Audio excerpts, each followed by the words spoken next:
BNP ধর্মের নামে প্রতারণা করতে চায় না বলছেন সালাউদ্দিন আহমেদ।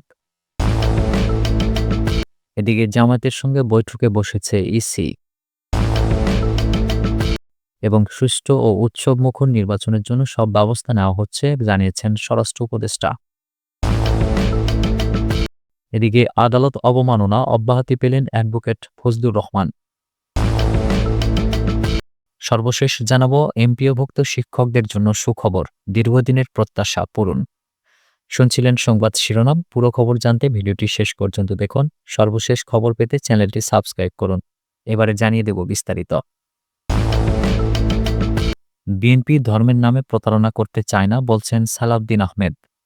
বিএনপির স্থায়ী কমিটির সদস্য সালাউদ্দিন আহমেদ বলেছেন, একটা দলের নীতি আদর্শ পরিকল্পনা নেই, আছে শুধু ধর্মের নামে ট্যাবলেট বিক্রি। আর বিএনপির আছে মানুষের আর্থসামাজিক উন্নয়নে বিশদ পরিকল্পনা। সোমবার সকালে রাজধানীর খামারবাড়িতে কৃষিবিদ ইনস্টিটিউট মিলনায়তনে আয়োজিত বিএনপির দেশ গড়ার পরিকল্পনা শীর্ষক অনুষ্ঠানে এমন মন্তব্য করেন তিনি। সালাউদ্দিন আহমেদ বলেন, আমরা ধর্মের ট্যাবলেট বিক্রি করতে চাই না, আমরা চাই জনগণের কল্যাণের জন্য সুষ্ঠু পরিকল্পনা কি আছে তা মানুষের কাছে পৌঁছে দিতে। জনগণকে সহজ ভাষায় বিএনপির পরিকল্পনা সম্পর্কে জানাতে হবে বলেও উল্লেখ করেন তিনি। বিএনপির এই নেতা বলেন, যারা বিনা পরিশ্রমে জান্নাতে যেতে চায় তাদেরকে জানতে হবে সেখানে যাওয়ার বাস স্টেশনটা কোথায়। জনগণ এসব বোঝে। যদি আমরা রাষ্ট্র পরিচালনার ক্ষেত্রে আগে থেকে পরিকল্পনা প্রণয়ন না করি তাহলে আমরা নিজেরাই ব্যর্থ হওয়ার পরিকল্পনা করছি। তিনি আরও বলেন, যে দলের কোনো নীতি আদর্শ নেই, পরিকল্পনা নেই, শুধুমাত্র ধর্মের নামে একটা ট্যাবলেট বিক্রি করে জনগণের সঙ্গে প্রতারণা করার পরিকল্পনা করছে, তাদেরকে জনগণ ইতিমধ্যে চিনেছে এবং তাদের মুখোশ উন্মোচিত হয়ে গেছে। বিএনপির ঐতিহাসিক ভূমিকা তুলে ধরে সালাউদ্দিন আহমেদ বলেন, বাংলাদেশ মানেই বিএনপি, গণতন্ত্রের আরেক নাম বিএনপি। তিনি দাবি করেন, জিয়াউর রহমান স্বাধীনতার ঘোষণা থেকে পঞ্চম সংশোধনী পর্যন্ত বহুদলীয় গণতন্ত্র পুনঃপ্রবর্তনের পথ তৈরি করেছিলেন। ১৯৯০ সালে স্বৈরাচার বিরোধী আন্দোলন, ১৯৯১ সালে সংসদীয় পদ্ধতি এবং ১৯৯৬ সালে তত্ত্বাবধায়ক সরকার, এসবই বিএনপির অবদান। অনুষ্ঠানে বিএনপির সিনিয়র যুগ্ম মহাসচিব রুহুল কবির রিজভী বলেন, জামায়াত ধর্মের নামে ব্যবসা করে মানুষকে বিভ্রান্ত করছে। ৭ দিনব্যাপী বিএনপির এই কর্মসূচির আজ দ্বিতীয় দিন। এই কর্মসূচির মাধ্যমে আগামীর বাংলাদেশ নিয়ে মানুষের মতামত জানবে বিএনপি, যার আলোকে প্রস্তুত হবে দলটির নির্বাচনী ইশতেহার। জামায়াতের সঙ্গে বৈঠকে বসেছে সিইসি। ত্রয়োদশ জাতীয় সংসদ নির্বাচন ও গণভোট নিয়ে প্রধান নির্বাচন কমিশনার এএমএম নাসির উদ্দিনের নেতৃত্বে কমিশনের সঙ্গে বৈঠকে বসেছে বাংলাদেশ জামায়াতে ইসলামী। সোমবার রাজধানীর আগারগাঁওয়ের নির্বাচন ভবনে বেলা 11:30টার দিকে বৈঠকটি শুরু হয়। বৈঠকে প্রধান নির্বাচন কমিশনার এএমএম নাসির উদ্দিন ছাড়াও অন্য নির্বাচন কমিশনাররা উপস্থিত রয়েছেন। এদিকে জামায়াতের সেক্রেটারি জেনারেল মিয়া গোলাম পরোয়ারের নেতৃত্বে ৬ সদস্যের প্রতিনিধি দল অংশ নিয়েছে এই বৈঠকে। সুষ্ঠু ও উৎসবমুখর নির্বাচনের জন্য সব ব্যবস্থা নেওয়া হচ্ছে বলছেন স্বরাষ্ট্র উপদেষ্টা।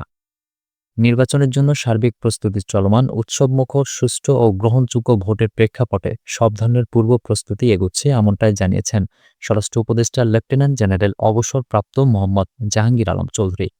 সোমবার আইনশৃঙ্খলা সংক্রান্ত উপদেষ্টা কমিটির বৈঠক শেষে সচিবালয়ে কথা বলেন তিনি বলেন, নির্বাচনের প্রস্তুতি খুবই ভালো। সব বাহিনী তাদের প্রশিক্ষণ চালিয়ে যাচ্ছে, যা জানুয়ারির মধ্যে শেষ হবে। সুষ্ঠু ও উৎসবমুখর নির্বাচনের জন্য সব রকম ব্যবস্থা নেওয়া হচ্ছে। ভোটের সময় আইনশৃঙ্খলা বাহিনীর বডি ক্যামেরা থাকবে, যাতে প্রতিটি কেন্দ্রে নিরবিচ্ছিন্ন বিদ্যুৎ সরবরাহ থাকে তা নিশ্চিত করা হবে। স্বরাষ্ট্র উপদেষ্টা বলেন, নির্বাচনের আগে খুন অপরাধ বন্ধ হয়ে যাবে না। আমার কাছে তো ম্যাজিক নেই, বলবো যে লাইট অফ বন্ধ হয়ে যাবে আর তা হয়ে গেল, ব্যাপারটা এমন না। জাতীয় পার্টি ইস্যুতে উপদেষ্টা বলেন, সব রাজনৈতিক দল এখন মাঠে। অনেকে বের হতে চায় না, ঘরে বসে রাজনীতি করতে চায়। তাদের পার্টি অফিস নিয়ে সমস্যা আছে। ওই সময় রংপুরে মুক্তিযোদ্ধা ও তার স্ত্রীর হত্যাকাণ্ডের ঘটনায় জড়িতদের খুঁজে বের করতে কঠোর নির্দেশ দেওয়া হয়েছে বলেও জানান তিনি। আদালত অবমাননা অব্যাহতি পেলেন অ্যাডভোকেট ফজলুর রহমান। আদালত অবমাননার অভিযোগ থেকে অব্যাহতি পেয়েছেন সুপ্রিম কোর্টের সিনিয়র আইনজীবী ও মুক্তিযোদ্ধা ফজলুর রহমান। ট্রাইব্যুনালের তলবে সোমবার হাজির হয়ে নিজের মন্তব্যের জন্য তিনি নিঃশর্ত ক্ষমা চাইলে বিচারপতি মোহাম্মদ গোলাম মর্তুজা মজুমদারের নেতৃত্বাধীন ৩ সদস্যের আন্তর্জাতিক অপরাধ ট্রাইব্যুনাল ১ অভিযোগ থেকে তাকে অব্যাহতির আদেশ দেন।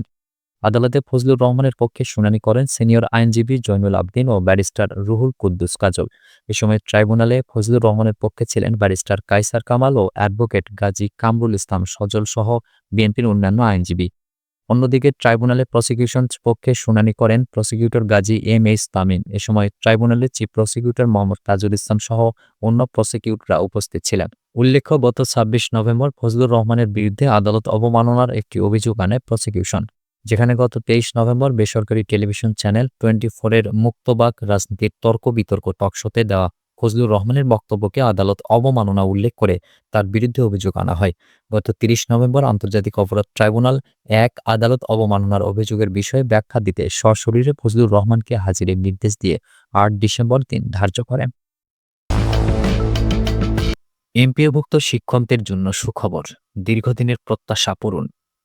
এমপিওভুক্ত স্কুল কলেজ শিক্ষক কর্মচারীরা পেলেন বড় সুখবর। দীর্ঘদিনের আন্দোলনের ফসল পেতে শুরু করেছেন তারা।